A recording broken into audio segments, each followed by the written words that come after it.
जय श्री कृष्ण। बच्चों, कल हमने भगवत गीता के पहले अध्याय अर्जुन विषाद योग का 19वां श्लोक पढ़ा था। आज हम भगवत गीता के पहले श्लोक का 20वां श्लोक पढ़ने जा रहे हैं।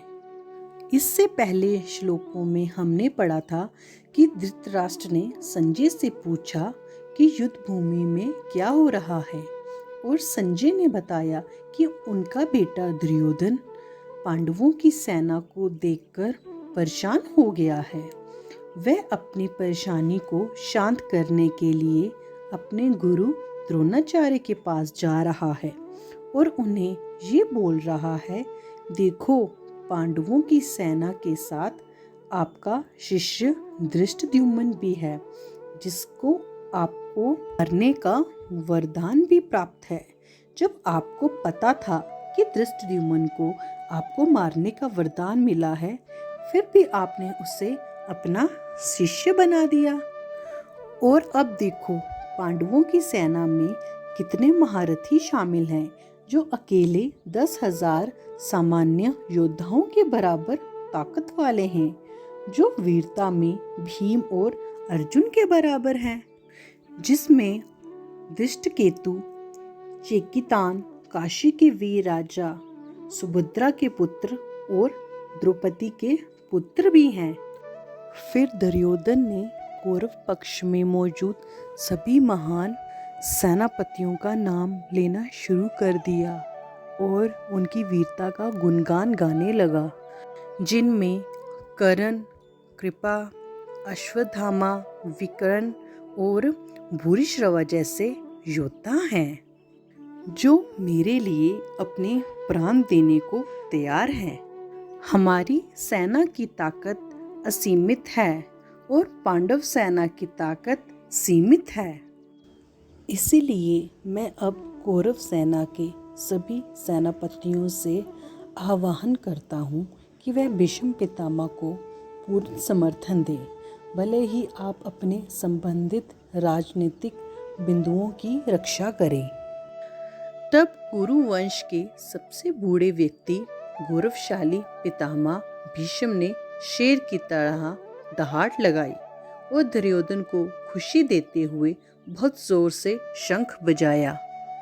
उसके बाद शंख, नगाड़े, बिगुल, तुरही और सिंह अचानक बज पड़े और उनकी संयुक्त ध्वनि जबरदस्त थी। तब पांडव सेना के बीच से सफेद घोड़े द्वारा खींचे जाने वाले शानदार रथ पर बैठे माधव और अर्जुन ने अपने दिव्य शंख बजाए। ऋषिकेश ने अपना शंख बजाया, जिसे पंचजन्य कहा जाता था, और अर्जुन ने देवदत्त शंख बजाया। भीम अत्यधिक खाने वाला और कठिन कार्य करने वाला अपना शक्तिशाली शंख बजाता था, जिसे पोंड्रा कहा जाता था। युधिष्ठिर, नकुल और सहदेव ने भी अपने अपने शंख बजाए। उत्कृष्ट धनुधर और काशी के राजा, महान योद्धा शिखंडी, धृष्टद्युम्न, विराट और अजय सत्याकी ने भी अपने अपने शंख बजाए। फिर उसके बाद द्रुपद, द्रौपदी के 5 पुत्र और सुभद्रा के पुत्र महाबाहु अभिमन्यु सभी ने अपने अपने शंख बजाए। हे धृतराष्ट्र, वह भीषण ध्वनि आकाश और पृथ्वी पर गरज उठी और आपके पुत्रों के हृदय विदीर्ण हो गए। तो आओ शुरू करें भगवत गीता के पहले अध्याय अर्जुन विषाद योग का 20वां श्लोक। अथ व्यवस्थितां दृष्ट्वा धृतराष्ट्र कपिध्वजा प्रवृते शस्त्र संपते धनु उद्यम्य पांडवा ऋषिकेशं तदा वाक्यम इदम अहामहि पते।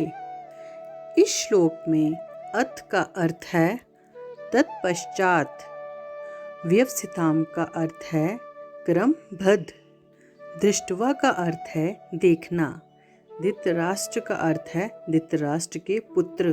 कपिध्वजा का अर्थ है ध्वजाधारी वानर।